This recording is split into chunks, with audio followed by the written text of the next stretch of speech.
በስመ አብ ወወልድ ወመንፈስ ቅዱስ አሐዱ አምላክ አሜን። ሰላም ተወዳጆች እንደምን ሰነበታችሁ እንደምን ቆያችሁ? ሰላም ክርስቶስ ከኔም ከናንተ ጋር ይሁን። ተወዳጆች ዛሬ እስኪ ስለ ወጣትነት በደንብ አድርገን እናወራ። ወጣት በደንብ እንድታዳምጡ በእግዚአብሔር ስም ጠይቃችኋለሁ። የትም ሀገር ሆኑ የትም ሀገር ኖሩ ይሄ ድምጽ የምትሰሙት ነገር በጥሞና እንድታዳምጡ እፈልጋለሁ።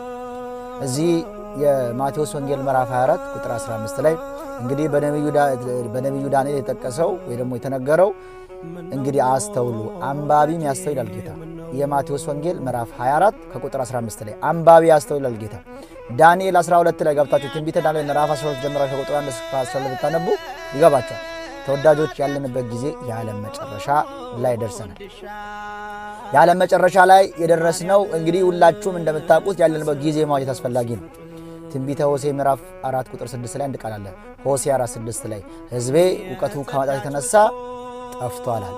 ዛሬ ብዙዎቻችን ጠፍተናል። ምን እያደረግን ነው? ምን እየሰራን ነው? ጊዜ እየዋጀን ነው? ምን እያደረግን ነው? ሐዋርያ ቅዱስ ጳውሎስ ሮሜ 7:24 ላይ ለሥጋ ከተሰጠ ሞት ማን ያድነኛል አለ። ለሥጋ ለተሰጠ ሞት ማን ያድነኛል አለ። እኛን ከዛ ማን ያድነኛል? እግዚአብሔርን እያገኘን ነው ወይ? እኛ ወዴት እየሄድን ነው? ዛሬ አብዛኛው ሰው ለምን እንደሚኖር እየጠፋበት ያለው ዘመን ነው። እዚህ ራዕየ ዮሐንስ ምዕራፍ 12 ከቁጥር 7 ጀምራችሁ እስከ 12 ታነቡ ደስ ይለኛል። ስፔሻሊ ቁጥር 9 እስከ 12 ተወዳጆች በሰማይም ትልቅ ሰራዊት ጦርነት ነበር ይላል። 11 ቁጥር የራዕየ ዮሐንስ ምዕራፍ 12 ቁጥር 7 ላይ ዘንዶም መላእክቱን አልቻላቸውም ተዋጉት ይላል። ወደ ምድር ጣሉት ካለ በኋላ ዮሐንስ እዛ ላይ ምን ብሎ ይገልጣል?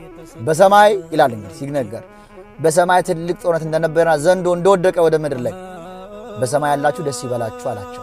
ለምን? እግዚአብሔርን ይዞ መላእክቱን ሁለት ጊዜ ነው ያሸነፋቸው።